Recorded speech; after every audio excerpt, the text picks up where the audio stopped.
defending for himself, and that might give Hung and Shanks easier access to the backline. So I think we're going to need to see some really nice coordinated engages coming out from Ultra Prime to make sure that Doggo doesn't get left by himself. Well, it's going to be interesting to watch at the very least. A lot of go buttons, even on both sides here. Xiao Bai and Warhorse shake hands. Folks, these teams are undefeated. You wouldn't come into a new split and say Ultra Prime and WE haven't bitten the dust yet, at least in a single series, but it is the truth.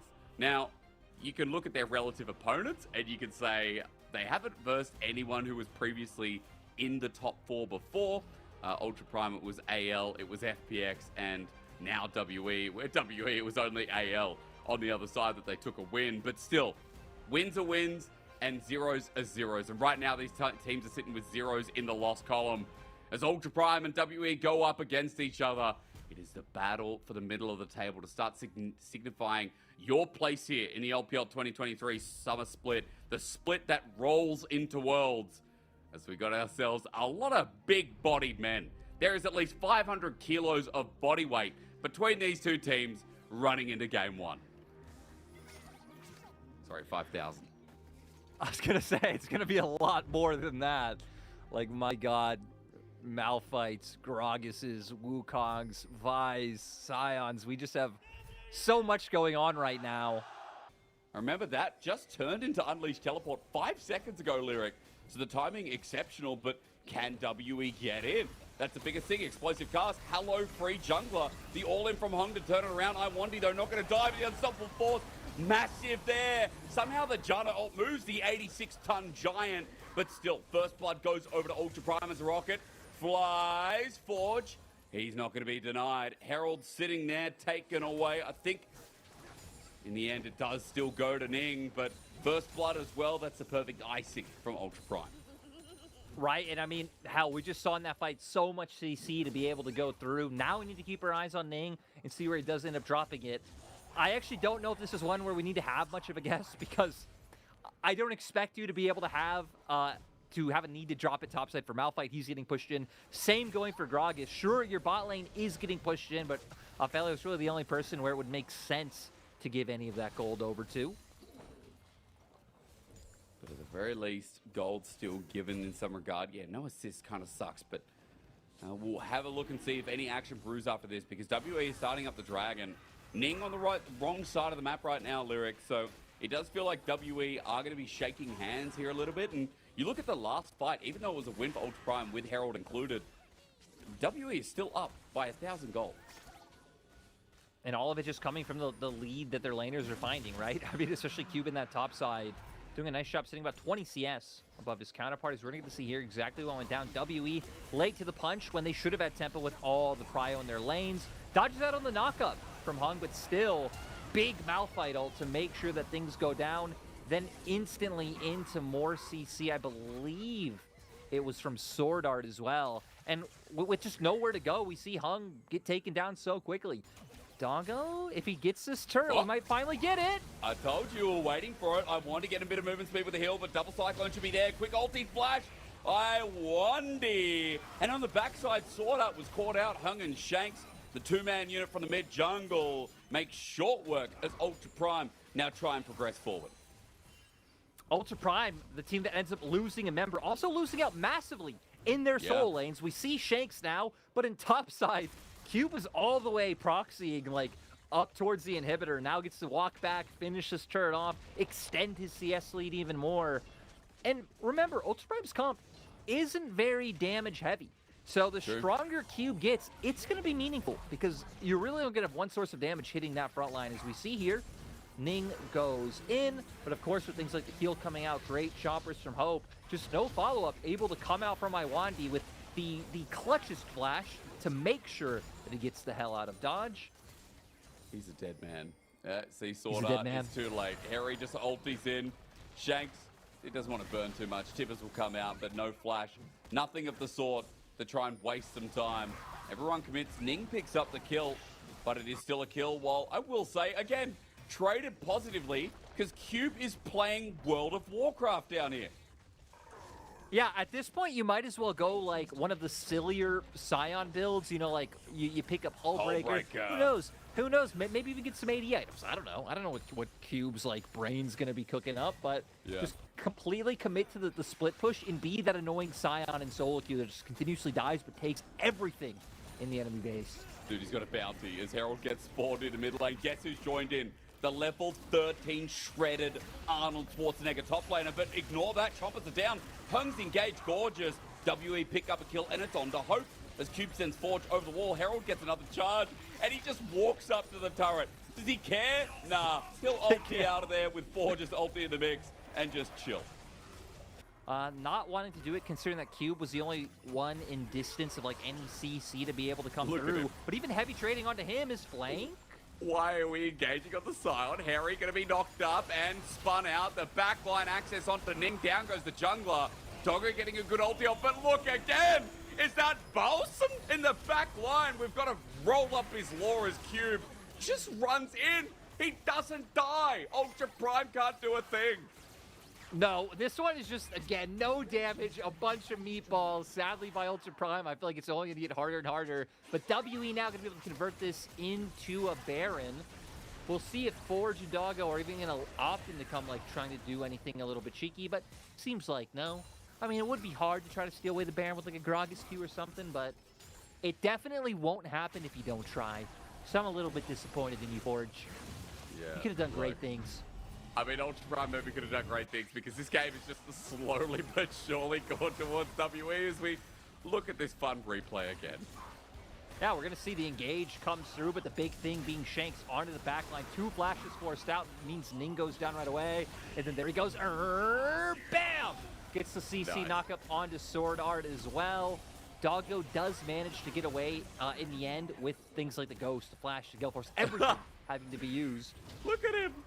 True. Maybe he is the house as Forge is TPing in. He wants to try and be the apartments that bridge off the back end. Not sure what neighborhood we're in anymore, but Forge, he's going to be trying to get him away. There's an explosive cast there. It's slow on the damage front, but hey, after a while, it's starting to hurt. Tibbers is out and boom goes the dynamite. There ain't no bomber there. Instead, the explosion's first to come as WE with Baron in the bot side. And meanwhile, Ultra Prime might just have to leave and go running home scared to their base.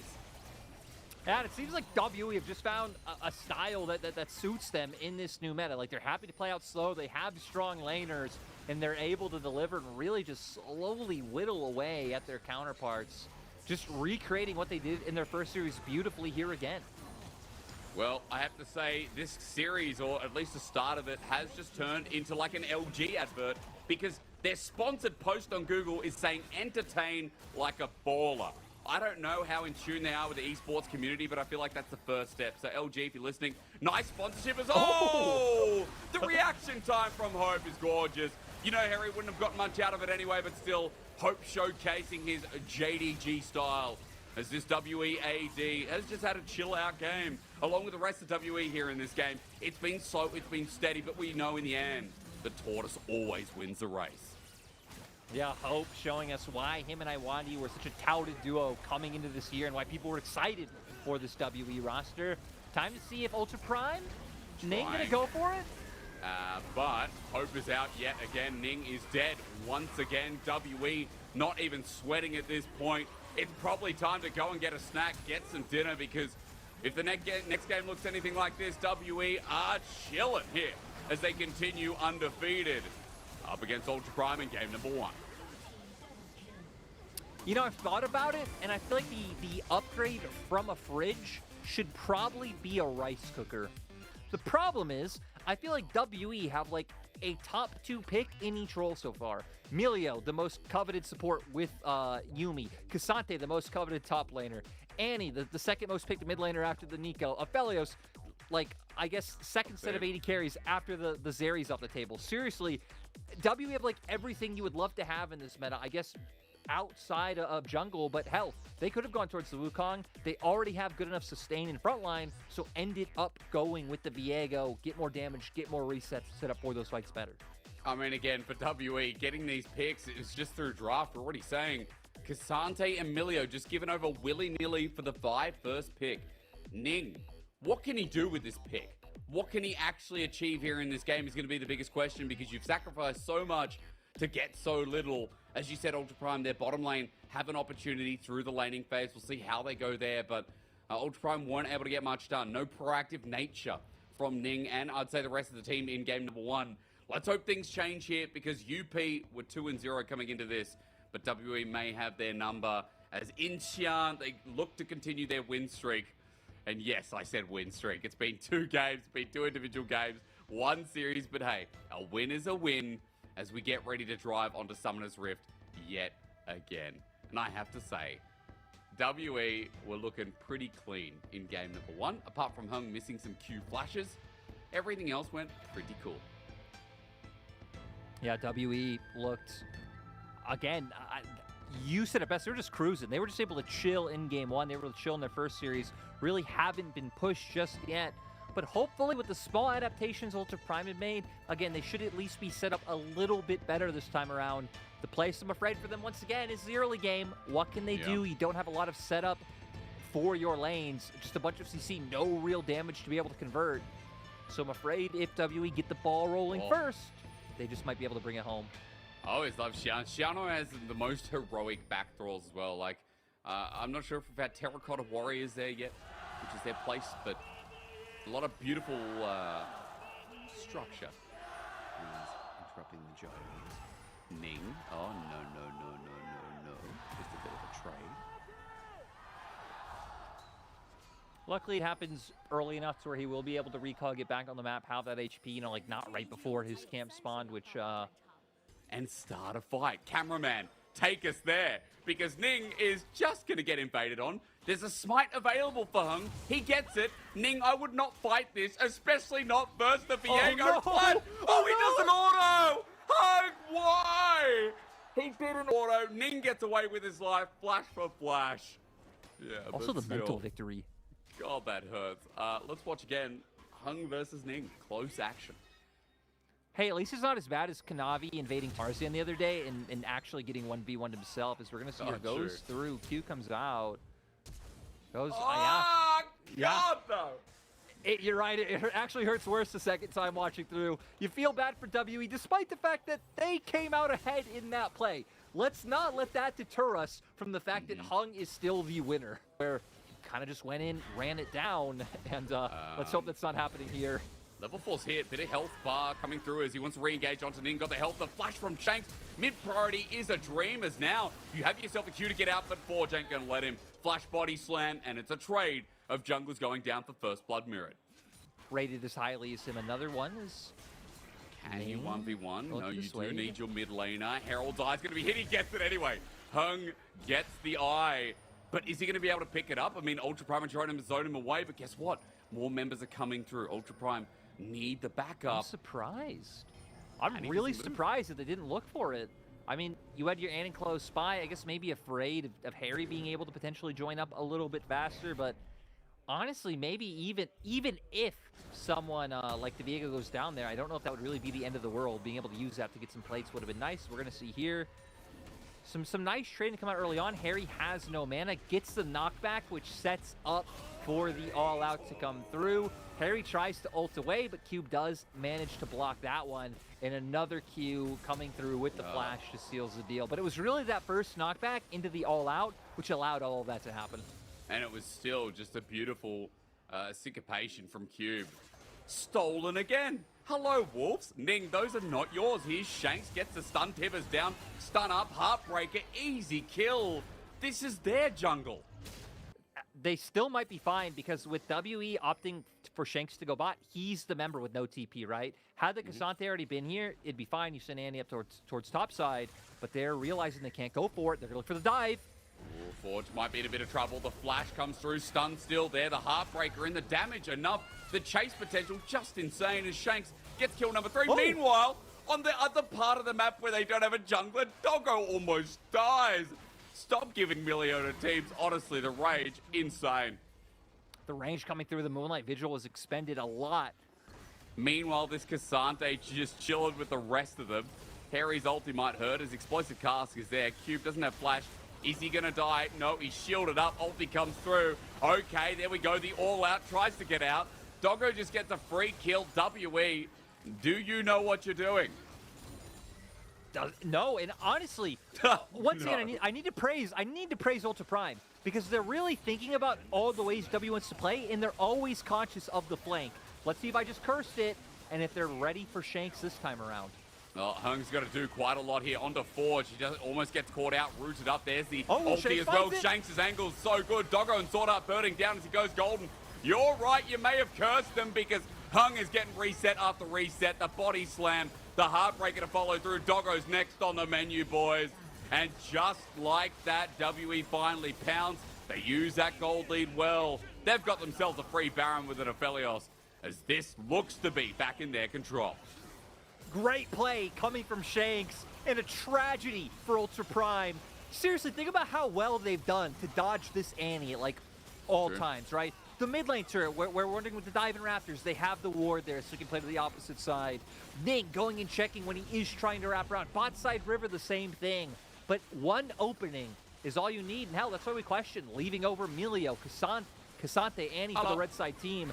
Huge tibbers going on to 3 members, forcing out the cleanse, forcing out the flash from Doggo, and that's the combo. You now open up for the Heartbreaker, the resets start coming through, and just look at Hung, even going to make his way right past the Scion to get on top of the Jinx, and that is all she wrote for Ultra Prime. Well, now we're just back in the position that we're just waiting for that one influential fight.